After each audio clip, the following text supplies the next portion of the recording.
आयुष के पापा के लिए लाई थी, ये सिकुड़कर आयुष के नाक का हो गया है। हमारी खूबसूरत साड़ी का तो रंग ही उड़ा दिया। इसीलिए अपनाएं सही डिटर्जेंट, 2 डाला का एडवांस फॉर्मूला जो दे कपड़ों को नई चमक और साथ ही सिकुड़ने से बचाए, चले ज्यादा और पैसे बचाए। इसीलिए अब से जो धोए मजबूरी है, मैं समझ सकता हूँ।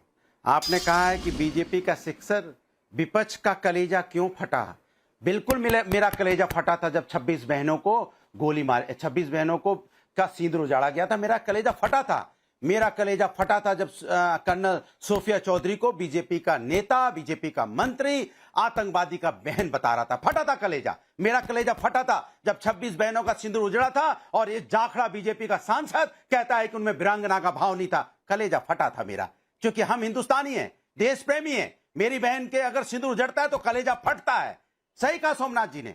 हम इंडियन टीम को बधाई देते हैं कि वो क्रिकेट में एशिया कप जीती है, और बधाई देंगे भी क्योंकि हिंदुस्तान की टीम है और बधाई के पात्र है। लेकिन ये बताइए, पहले ही कहा गया था कि उसके साथ मैच मत खेलिए। क्या आवश्यकता थी? जो देश हमारा दुश्मन है, जो देश हमारा बहनों का सिंदूर उजाड़ता है, वो देश के साथ हम क्यों खेलें? ऐसी मेरी क्या मजबूरी जो हम उसके साथ मैच खेलें? और क्या मजबूरी है बाद में देखो वो तो चोर है ही, मानसिक रूप से चोर है।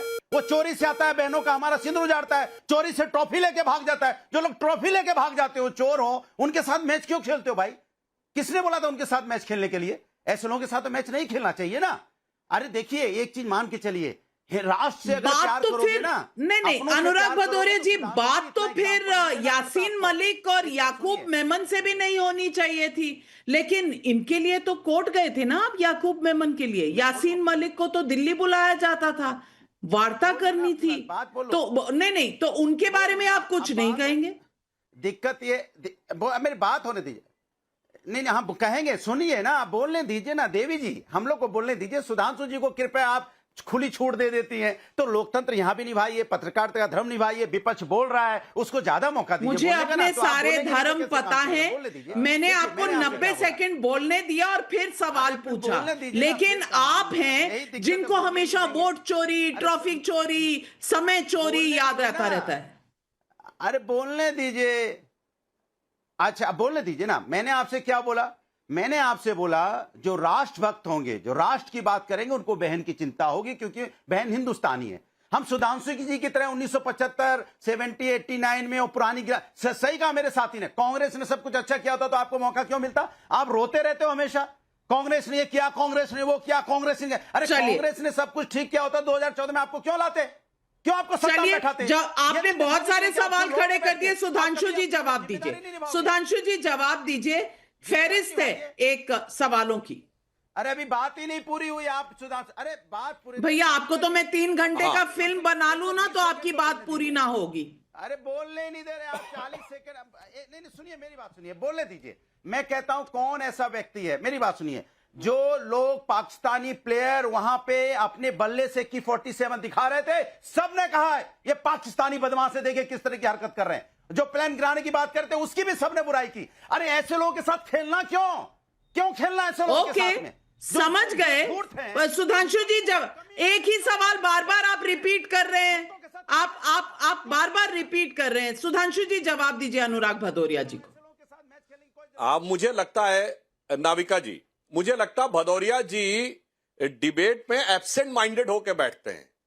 1989, 74, 87 ये विषय हम नहीं लाए थे भदौरिया जी, तहसीन ने ये विषय को उठाया, तब मैंने उसका जवाब दिया। तो ध्यान ही नहीं रहता क्या डिबेट में? आप बोलिए कि कौन क्या बोल रहा था और उसके बाद। और जहां तक आपका कलेजा फटा तो मुझे समझ में आता है मेरे भाई, मगर आपका कलेजा तब नहीं फटता था जब पाकिस्तान के झंडे फहराए जाते थे कश्मीर में। आपका कलेजा तब नहीं फटता था जब पाकिस्तान जिंदाबाद के नारे लगते थे। आपका कलेजा तब नहीं फटा जब कर्नाटक विधानसभा में पाकिस्तान जिंदाबाद के नारे लगे। आपका कलेजा तब नहीं फटता था जब पाकिस्तान की जीत पे जुलूस निकला करता था 80 के दशक में मेरे भाई। हाँ नाविका जी, एक बात मैं जरूर, नोटबंदी कर देंगे। क्या तरीका बीच में डिस्टर्ब करने का, बार बार अब बीच में फिर बोलने लगे पटर पटर पटर पटर। अब देखिए, आपने रिटर्न पे बोलिए भदौरिया जी, यही गलत तरीका है कि आप आके हिलने डुलने लगते हैं और फिर जब आपका फैक्ट गलत होता है तो विषय डाइवर्ट करके हर बात का जवाब दे सकता हूं, मगर अपने रिटर्न पे बोलिए। अब मैं जवाब देना चाहता हूं। हाँ नाविका जी, ये बात सही है। मैं जिस एशिया कप की बात कर रहा था वो 1984 का एशिया कप था। 1984 का एशिया कप था और रॉथमेंस क्लब के उस मैच के वो भी दुबई में खेला गया था, शारजाह में, 1984 का। मगर तहसीन भाई 80 में तो आतंकवाद पूरे चरम पे था, 84 में तो आतंकवाद पूरे चरम पे था, फिर पाकिस्तान से मैच काहे खेल रहे थे? और मैं दर्शकों से कहता हूं जाके याद करिए, 31 अक्टूबर 1984 जिस दिन श्रीमती इंदिरा गांधी जी की हत्या हुई, उस दिन भारत पाकिस्तान में वनडे मैच चल रहा था, शायद सियालकोट में था। और बाद में जब मैसेज किया कि इंदिरा जी की हत्या हो गई तो वो रोक दिया गया था। जहां तक मुझे याद है उस समय दिलीप वेंगसरकर बैटिंग कर रहे थे, मैं बहुत बच्चा था। तो मेरे भाई क्यों खेल रहे थे भाई? एक तरफ आप सीधे सीधे कह रहे थे ऑपरेशन ब्लू स्टार हुआ था, जिसपे आपने सीधे कहा था कि पाकिस्तान ने पंजाब में आतंकवाद को भड़काया है। जनरल के सुंदर जी का ऑन रिकॉर्ड बयान था कि टेस्टिंग में वो लोग पकड़े गए, उस समय मैं भी नहीं समझ पाया था, फिजिकल एग्जामिनेशन में पकड़े गए कितने लोग पाकिस्तानी थे, और उसके 3 महीने बाद मैच खेल रहे थे। मैं ये नहीं कह रहा हूं, और मैं सोमनाथ भारती जी से भी कहना चाहता हूं, हम जस्टिफाई करने की बात नहीं कर रहे, हम तो कह रहे हैं आप तो डिप्लोमेटिकली मैच खेलते थे, आप तो मिलजुल कर मैच खेलते थे, आप तो शांति के कबूतर उड़ाते थे, पाकिस्तान को कवर फायर देते थे। इससे ज्यादा और क्या हो सकता है? वो सारी बातें छोड़िए। आज की स्थिति ये है, आज की स्थिति नहीं है जो कांग्रेस कर रही थी। अरे भाई मैं ये नहीं, मेरी बात सुनिए। अरे भाई हमारे से जो उम्मीद है मैंने बताया ना, हमने तो पाकिस्तान को छठी का दूध याद दिला दिया जंग के मैदान में भी। आज सबसे ज्यादा बुरी स्थिति अगर यह है तो सबसे ज्यादा बुरी स्थिति क्या आज पाकिस्तान में कभी 177 किलोमीटर अंदर जाके किसी ने मारा? बताइए, मैं चैलेंज करके पूछता हूं। बिल्कुल सही, बिल्कुल सही।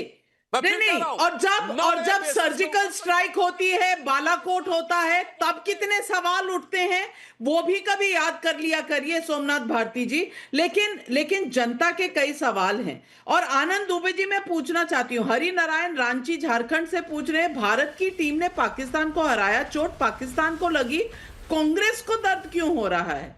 अतुल कुमार सोनी बिलासपुर छत्तीसगढ़ से पूछ रहे हैं, कांग्रेस नेताओं और प्रवक्ताओं के मुंह से पाकिस्तानी खिलाड़ियों द्वारा की गई शर्मनाक हरकत की आलोचना क्यों नहीं हो रही? प्रकाश देसाई अहमदाबाद से पूछ रहे हैं, राहुल गांधी बोलते तो कहते भारत की टीम ने रन चोरी कर मैच जीता है, उसके सारे सबूत मेरे पास है। मैच के कमेंटेटर बोल रहे थे 1 रन चुरा लिया, 2 रन चुरा लिए, ये भी राहुल गांधी कहने लगते। अब आनंद दुबे जी, ये किस तरह की मानसिकता है? आपकी पार्टी तो कह रही है कि बीसीसीआई का मैच था, आपको इंडियन टीम को इंडियन टीम कहना दर्द लगता है, मुश्किल लगता है। भारत की टीम को टीम इंडिया कहना आपके लिए तकलीफ देह है?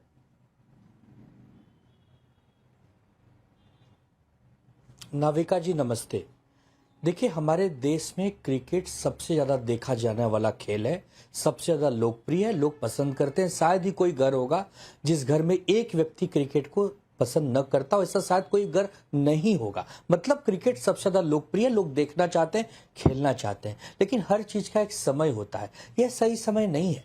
1947 से लगातार पाकिस्तान हमें तकलीफ दे रहा है, हमें घाव दे रहा है, हमें कष्ट दे रहा है, या एक उपद्रव कर रहा है, आतंकवादी गतिविधियां करके हमारे देश का नुकसान करता है। लेकिन इस बार जो 22 अप्रैल वाली घटना है वो हृदय विदारक है, वेदना देने वाली है। देश इसको कभी भूल ही नहीं सकता, क्योंकि यहां पर मासूम बहनों का सिंदूर उजाड़ दिया गया। ये सही समय नहीं था। ज्यादा से ज्यादा क्या होता, एशिया कप से हम बाहर निकल जाते, ज्यादा से ज्यादा क्या होता, हम पे फाइन लग जाते, हमें बहुत सारी पाबंदियां लग, यही होता। लेकिन हम किसी को अगर बेइज्जत करना चाहते हैं, किसी का पूरा तरह धिक्कार करना चाहते हैं, तो हमारे यहाँ कहावत है ना कि भाई उसको मिलो मत, उससे बात मत करो, उसका मुंह मत देखो, और न तो वो आपका मुंह देखे। ये सबसे बड़ी बेइज्जती होती। इससे कहीं ना कहीं हम चूक गए। जिस एसीसी का जो चेयरमैन है मोहसिन नकवी, वो हमारे देश के बारे में कैसी दुर्भावना रखता है पूरे दुनिया को मालूम है। आज हम क्रिकेट खेलकर अगर पाकिस्तान को हरा भी दिए तो इसमें कोई बहुत बड़ा तीर नहीं है, जो पहले से ही हारा क्यों वो बेइज्जती नहीं है? कमजोर बेइज्जत तो ऐसा किया पाकिस्तान को, 3-3 मैच हरा दिए, हाथ मिलाया नहीं, ट्रॉफी उनसे हाथ से ली नहीं, ये बेइज्जती नहीं दिखती है इनको? तुषार गुप्ता जी जो नहीं पहले से हारा है, आप तो प्रूफ मांगने वालों में से हैं। आप जिनके साथ बैठे वो लोग तो प्रूफ मांगते थे कि सर्जिकल स्ट्राइक हुआ कि नहीं, बालाकोट हुआ कि नहीं, पेड़ गिरे कि कुछ डैमेज हुआ। ये तुषार गुप्ता जी, आज इनको ये बेइज्जती नजर नहीं आ रही है? नाविका जी, ऑपोजिशन के लोग सबके सब ड्रामेबाज हैं। मैं इस शब्द का इस्तेमाल बहुत रिस्पॉन्सिबिलिटी से करूंगा, ड्रामेबाज हैं। आज ये सब यहाँ बैठे हैं ना, बात कर रहे हैं कि हमें अप्रैल को बहुत दुख हुआ, पहलगाम का दुख हुआ। इनसे पूछे 8 एयरबेस बता सकते हैं पाकिस्तान पे जिस पे हमने बम गिराए?